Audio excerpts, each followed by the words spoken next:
Saudações cristãs a todos os irmãos no Brasil e no mundo. Sou o pesquisador Marcos Lopes, Espada Triunfante.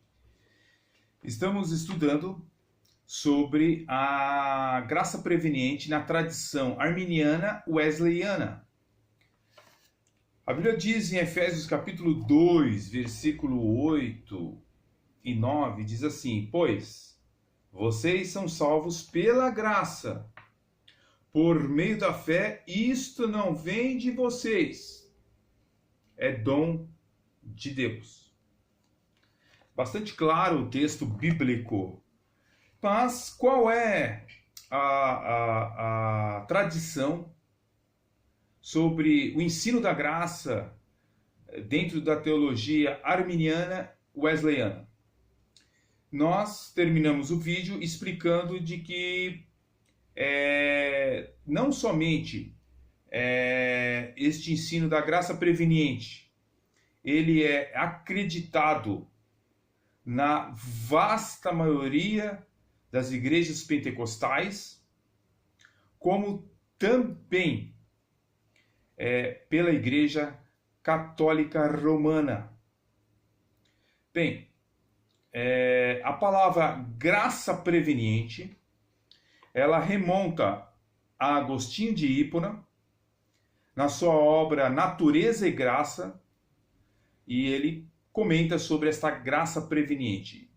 Dissemos também de que não era esta a intenção primordial de Agostinho ao se declarar, ao ensinar sobre a graça preveniente. Não era o modelo arminiano wesleyano, mas o nome remonta a Agostinho de Hipona.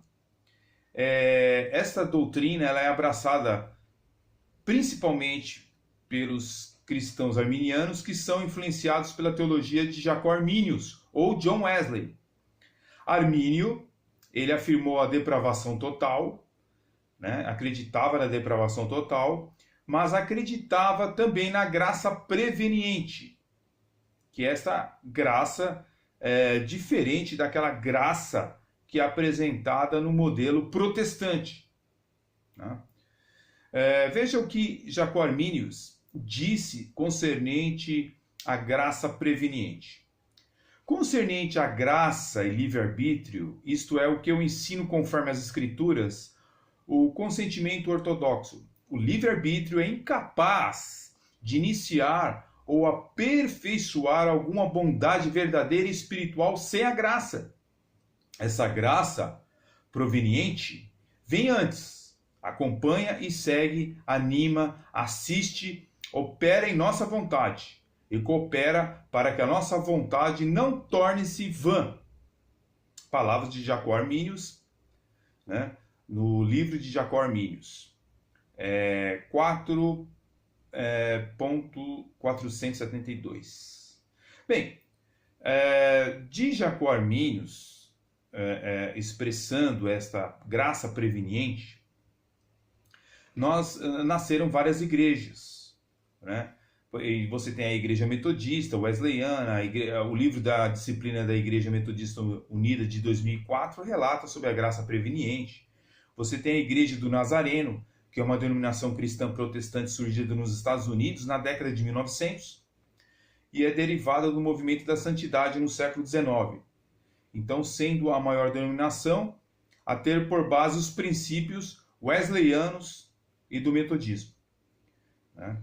Mas você também tem este ensino na Igreja Católica Romana, como eu dizia para vocês. Então, o Concílio de Trento, que foi um concílio para combater os protestantes do século XVI, no caso Lutero e John Calvino e todos os reformadores, o Concílio de Trento, que é de 1545 a 1563, tem o título Contra as Inovações Doutrinárias dos Protestantes, seção 6ª. Diz o seguinte, também na 6ª seção: declara ainda o Santo Concílio: o início da justificação dos adultos deve brotar da graça proveniente de Deus. Cânon 3. Por Jesus Cristo, a saber, de sua devoção pela qual são chamados, sem qualquer merecimento da parte deles, Assim, aqueles que estavam afastados de Deus pelos pecados se dispõem, amparados pela sua graça, que excita e auxilia a alcançarem a conversão e a própria justificação, com sentimento livre nesta graça e livremente cooperando com ela. De forma que, tocando Deus no coração do homem com a iluminação do Espírito Santo, fica o homem, por um lado, não totalmente inativo, recebendo aquela inspiração, que poderia também rejeitá-la, por outro lado, não pode ele, de sua livre vontade, sem a graça de Deus, elevar-se à justificação. Cânone 3. Por isso, quando nas Sagradas Escrituras se diz: convertei-vos a mim e eu me converterei a vós, Zacarias 1 e 3, somos lembrados da nossa liberdade. Quando, porém, respondemos: convertei-nos, Senhor, a vós e seremos convertidos, Jeremias 5 e 21. Confessamos que a graça de Deus nos previne, diz então o Concílio Católico de Trento, que por sinal foi extremamente combatido por João Calvino. Há cartas de João Calvino mostrando as incoerências da Santa Igreja Católica, como eles chamam, né? Santa Igreja Católica. Então, o Concílio de Trento, de 1545 a 1563, foi combatido por João Calvino. Né? Bem, isso é interessante nós aprendermos, porque muitas pessoas, elas, na verdade, odeiam João Calvino, Lutero, os reformadores. Eu, por exemplo, percebo que, por exemplo, olha aqui, 500 anos da Reforma, uma reflexão atual para a igreja. Né? Então, muita gente quer falar da Reforma e outros ignoram a Reforma. Eu, por exemplo, participo de um grupo, né, em que eu falei: pessoal, e aí, ninguém vai falar nada sobre os 500 anos da Reforma Protestante? Parece que a Reforma Protestante é um movimento herético, um movimento que não foi de Deus, não veio da parte de Deus, não foi uma libertação da parte de Deus. É isso que eu percebo por esses grupos de WhatsApp. E também se faz notório também explicar aos irmãos em Cristo de que no Nordeste brasileiro houve uma igreja pentecostal na década de 1930 que ela se desvinculou da Igreja Assembleia de Deus, né? Mais precisamente em Mossoró. Atualmente ela chama-se Igreja de Cristo no Brasil. E eu gostaria de comentar aqui, rapidamente, na revista Obreiro, número 36, número 68, em defesa do arminianismo. Esta obra, ela declara casos de calvinismo na história das Assembleias de Deus brasileira. Embora a Assembleia de Deus seja uma denominação tradicionalmente arminiana, já podemos ver hoje muitos crentes e obreiros assembleanos declaradamente calvinistas, algo impossível há décadas atrás. Basta lembrar que no passado a Convenção Geral das Assembleias de Deus no Brasil, a CGADB, chegou até a excluir do seu quadro quem aderia ao calvinismo. Ou seja, era considerado, assim como é considerado hoje, uma heresia. Infelizmente, até por apologistas, pesquisadores, crentes leigos, muitos ministros. Mas olha que interessante. A pessoa, às vezes, ela desconhece alguns pormenores da Reforma Protestante e o porquê que ela aconteceu. Mas, concernente à exclusão, houve exclusão de calvinistas. A Convenção Geral da Assembleia de Deus no Brasil chegou até a excluir do seu quadro quem aderia ao calvinismo. Não poderia ser calvinista.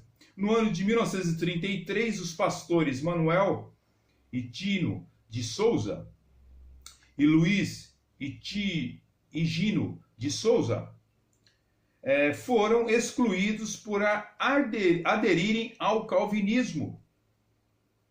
Entendeu? Isso aqui é somente para você entender um pouco que a gente está comentando sobre fé reformada, sobre graça preveniente, tradição arminiana wesleyana. Então se faz interessante, se faz necessário a gente às vezes conhecer um pouco de história. Pouco tempo depois saiu da Assembleia de Deus novamente devido às suas crenças calvinistas, assim como o pastor Napoleão Oliveira, outro pioneiro das Assembleias de Deus brasileiras.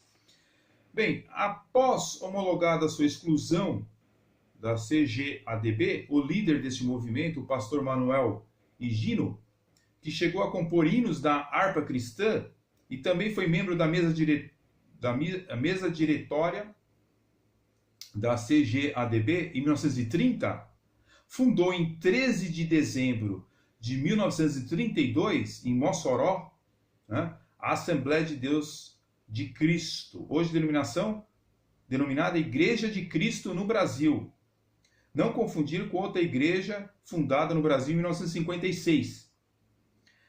Ela veio a ser a primeira igreja pentecostal calvinista do país, contando hoje com cerca de 20 mil membros e 300 congregações, a maioria no Nordeste. Somente a título de curiosidade, como o calvinismo é odiado em vários lugares, né? Simplesmente porque às vezes a pessoa não entende o que Calvino falou sobre alguns assuntos, sobre decretos, né? Aquele negócio todo. Então muitas pessoas odeiam, né? Mas nós vamos analisar biblicamente, historicamente, a graça preveniente, se ela tem fundamentação bíblica. Nós vamos analisar nos próximos vídeos. E deixa aí seu like, deixa aí seus comentários.